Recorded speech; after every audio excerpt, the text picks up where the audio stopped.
Frans Astani, calon hakim Mahkamah Konstitusi MK, panik dan gelagapan saat dicecar pertanyaan oleh tim pakar dalam fit and proper test calon hakim MK di DPR. Bahkan Frans yang memiliki banyak gelar akademik ini harus membuka buku saat ditanya tim pakar.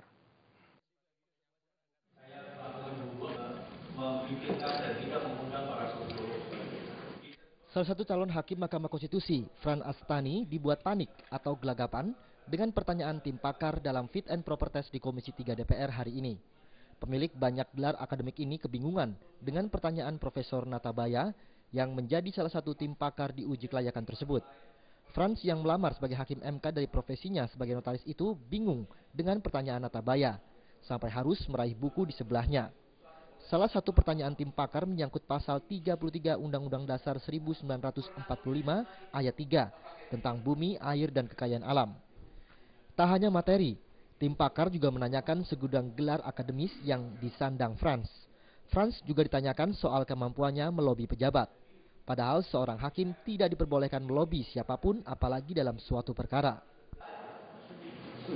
Ada hakim yang berwenang untuk tingkat 1 dan terakhir bersifat formal dan mengikat tersebut. Itu soal apa yang diatur 24 itu soal apa? 24C itu tentang MK. Iya, soal apanya? Soal kekuasaannya. Nah, soal kewenangannya. Iya.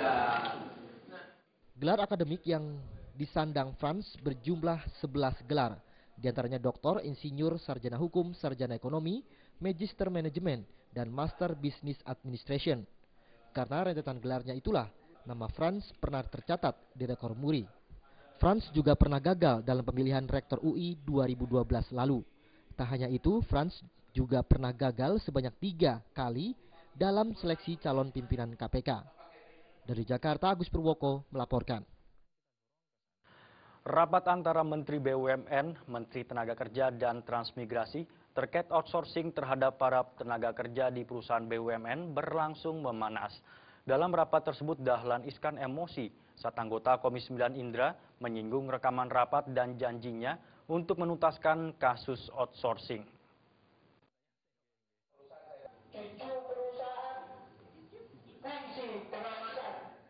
Agenda rapat kerja atau raker antara Komisi 9 DPR RI yang membidangi ketenaga kerjaan bersama Kementerian BUMN dan Kementerian Tenaga Kerja dan Transmigrasi akan membahas terkait tenaga kerja outsourcing di perusahaan milik negara.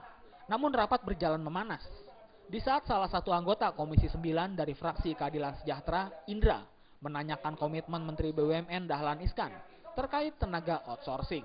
Sudahlah Menteri Tenaga Kerja membuat nota pemeriksaan yang pada intinya menyimpulkan itu tidak boleh di-outsourcing. Tapi ternyata perusahaan BUMN juga mengabaikan entitas kementerian dan namanya Menteri. Menurut Dahlan, dirinya sudah menjalankan janjinya itu hingga mendapat respons sejumlah anggota dewan lainnya. Bahkan saat sidang diskorsing pun, Dahlan Iskan enggan menjawab pertanyaan wartawan. Jawabannya ketus saat ditanya seputar itikadnya menjalankan penghapusan outsourcing bagi pekerja. Mau nggak Pak melaksanakan apa yang diminta oleh Saya sudah laksanakan rekomendasi. Sebatas wewenang saya. Artinya tidak berani mengintervensi, Pak? Ini bukan soal berani atau tidak berani. Misalnya perusahaan publik, misalnya. Anda tahu toh? Boleh nggak diintervensi? Tapi kan sebagai Menteri BUMN Anda juga berhak memberikan pengarahan dong, Pak? Seperti yang tadi disampaikan Pak Indra. Menurut Anda begitu? Sebelumnya Dahlan Iskan berjanji menyelesaikan masalah outsourcing usai rekomendasi Panja.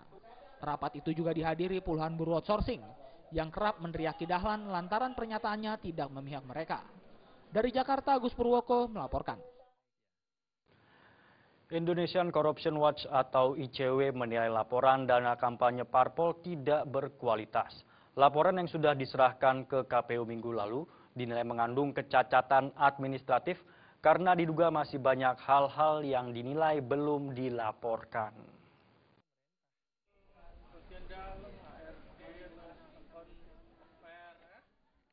Indonesia Corruption Watch atau ICW mengkritisi laporan dana kampanye yang diserahkan partai politik peserta pemilu ke KPU pada hari Minggu lalu.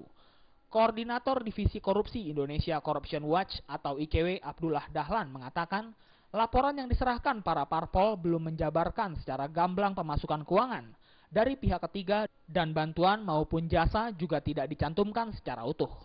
Masih banyak laporan yang seharusnya dilaporkan tidak dimasukkan dalam laporan dana kampanyenya ke KPU. Setelah itu masih banyak parpol yang belum melaporkan dana calon legislatif mereka. Ada banyak caleg yang terjun dalam pemilu tahun ini, namun berdasarkan pantauan ICW, tidak semua dilaporkan.